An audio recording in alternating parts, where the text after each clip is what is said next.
Hey guys, welcome to my channel, and I am Charlene Iziaju, and in today's video I want to start a series called Did You Know? So basically what the series is about is that I tell you guys things or facts about your body that you did not know, or just I don't know, things like science, stuff like that that you probably did not know about. So on today's episode, which is the first ever episode, we're gonna be talking about, are you really lactose intolerant, girl? Yeah. Are you really lactose intolerant? Have you ever had, like, a scoop of ice cream or a McFlurry from McDonald's or Dairy Queen's milkshakes and stuff like that? Yeah, I'm looking at you, big bag. Stop. What do you mean by that? Yeah, no.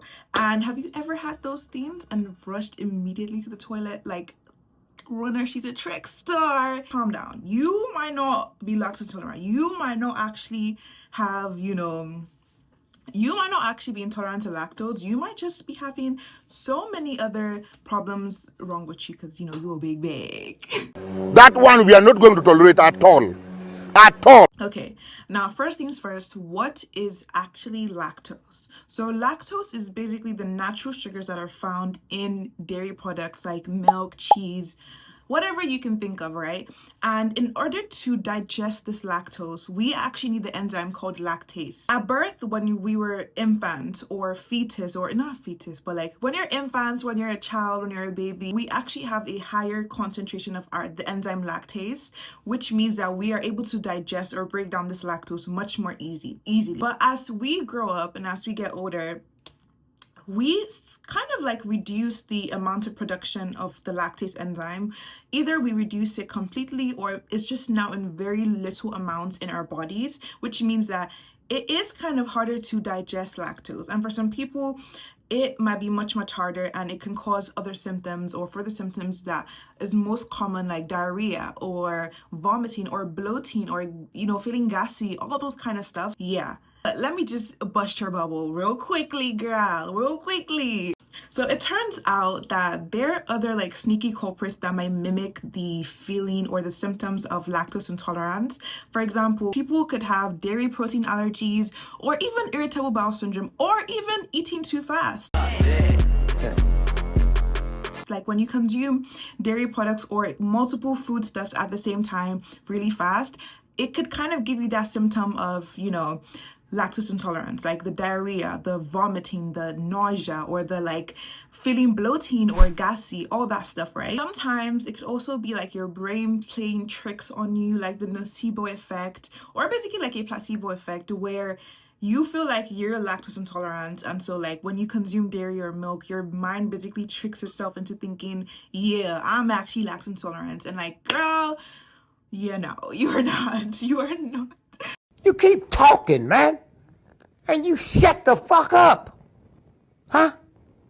So that's why I feel like it's very important to know and like be sure that you actually are lactose intolerant. So like I said, lactase enzyme basically breaks down the lactose and makes it easy to digest. So it breaks it down into its two sugars, which is glucose and galactose. So it makes it easy for you to digest. So mind you guys, actually, we are not meant to digest lactose. And I know, as crazy as it sounds, in fact, let me not make it like a statement like you're not meant to digest lactose. During birth or when you're still an infant, it's normal. That's basically the primarily food that you consume. So it's normal to have high lactase to, break down the lactose. But over time in adulthood, we lose the ability to consume lactose because, we're not children anymore. We're not infants that need the actual lactose for survival or to grow. Now we have little concentrations of lactose in our body, so we can't really digest lactose, and that's normal.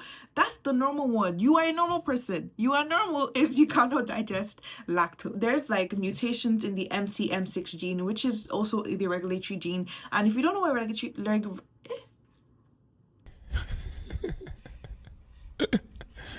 sensational. If you don't know what a regulatory gene is, it's basically a gene that kind of controls the expression of other genes. So it's like, how do I put it? It's a King Kong of the genes. I feel like I'm saying genes too much, but it's a King Kong of the genes, and it basically controls what other genes, or like the upstream of other genes. Clear? Now, in infancy, where you know that's basically primarily the food that you or the infants consume, they have higher productions or higher concentrations of the enzyme lactase. But after years go by and they start to get older, that concentration reduces dramatically, So the main question, like I said, is are you really lactose intolerant? Now, if you think about it, most of the dairy products that we consume, like milkshakes, cakes, cheesecake, apple pie, chocolate chip cookies, cheesecakes, what else could you even think about? Any type of dairy products or most of the dairy products that we consume have high amounts of sugar, right? So they have high amounts of fructose, glucose, whatsoever. Let me bust your bubble. One thing about sugar is that when you have too much sugar in your body, when you have excess sugar in your body, or when you consume too much sugar, especially at one given time, what this does is that it kind of creates this gradient in your large intestine. So too much sugar can cause diarrhea because it pulls water into your large intestine in a process called osmosis. So I'm sure if you know between osmosis and diffusion, you know that when there's a high concentration of a substance or solute in the body, and there's a low concentration, so water would move from the high concentration to the lower concentration. So basically, water is moving from your blood into your large intestine, where there's more water now in your large intestine. And what this does is that it kind of creates that stool-like appearance, the watery stool that you usually experience in diarrhea. So your body tries to balance out the sugars, the high sugars and the low sugar in your intestine and the water levels by drawing water from your blood into your large intestine. And that's what causes, like I said, the stooly, the watery stool, the diarrhea, the other effects like that. So they aren't fully absorbed by the small intestine. And what does this mean? It means that they are passing through or going to the colon, where gut bacteria ferments them, leading to these symptoms that we're gonna dive into. So when this gut bacteria ferments the sugars, right, this produces the gas, the bloating, the even excess water, producing more water in the colon or intestine, and a quick trip to the bathroom. So that is exactly, and as you know, with lactose intolerance, that's basically kind of like the symptoms that people also do experience, which is why it's important to know if you might just be consuming too much sugar in your dairy products, or sometimes you might genuinely just also have lactose intolerance, or like I said, irritable bowel syndrome. Let me even bust your bubble. Even celiac disease, people that have celiac disease or suffer from celiac disease, they're more prone to have lactose intolerance. And obviously we know this because celiac disease has to do with the gut and how it processes like the foods and the chemicals that are coming in. But that's another topic for another day, honey. So if you still are not sure that you have lactose intolerance or whatsoever, there are some methods that you could kind of tell yourself or test yourself to see if you do suffer from lactose intolerance. I wouldn't even say suffer because, it's different for everyone else. But if this is like a problem for you, this is something that, causes you to have many issues, especially with like foods. And sometimes it can also get really embarrassing for some people. I know that I've had some friends that have talked about their stories with lactose intolerance and how they've actually been disgraced because of it. If you do suffer from lactose intolerance, or you feel like you might have lactose intolerance, there are a few ways to test to see if you actually have lactose intolerance. And one of them is the elimination and reintroduction method. So for the elimination reintroduction method, so you go weeks without consuming any products that have dairy or lactose in them, and then you slowly start to reincorporate or reintroduce those dairy products into your diet, and then see how your body reacts to that.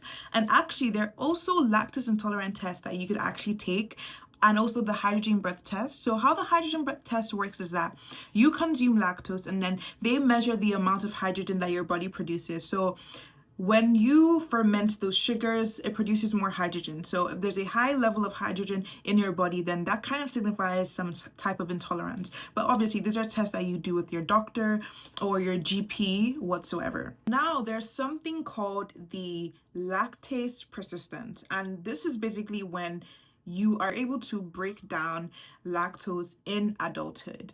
And this is caused primarily due to mutations in the MC/M6 gene, like I've mentioned. And this is more common in like European countries where there's more dairy farming. So over time, they're kind of used to consuming dairy products. Through evolution, through breeding and offsprings, the F1 filial generation, F2 generation, whatsoever, there's now that mutation in the MC/M6 gene that allows them to actually consume lactose, compared to Asian Americans or Hispanics or African Americans that are not that prone or big on dairy farming. And yeah, which is why they're less likely to break down lactose, and so they have a higher incidence of lactose intolerant. Over 80% of Asian Americans have lactose intolerance, and over 20% of Africans, Hispanics, African Americans have lactose intolerance. If you have any further symptoms, if you have any further questions about consuming lactose, whether or not you're lactose intolerant, I would highly tell you to go see a GP or a doctor and just make sure you get your body in check. Also very important to note that there's a difference between food allergies and food intolerance. So people need to understand that food allergies is basically when your immune system identifies this food item or the food chemicals as foreign or as something that is trying to like destroy the body, right? And so then you go into like anaphylaxis, you go into the itchiness, the swelling of the lips, you go into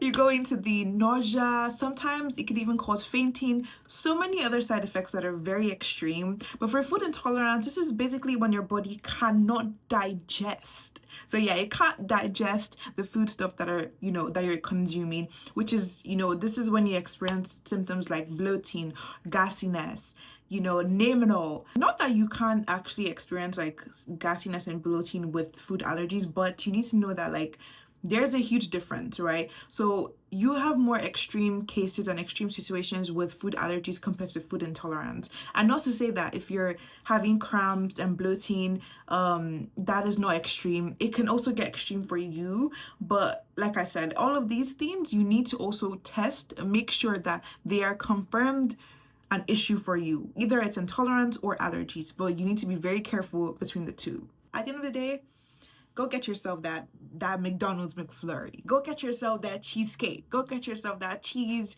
Eat your creamy pasta. Eat whatever you want to eat. That's it for our very first episode 1 on our series. Did you know that I will be continuing every week to tell you about just how your body works, things that you probably did not know about your body, or just scientific facts, and much more. And if you want me to post any other type of video, please comment down below. But make sure you like and subscribe and comment down below. Love you guys. Have a lovely Easter and a lovely Eid.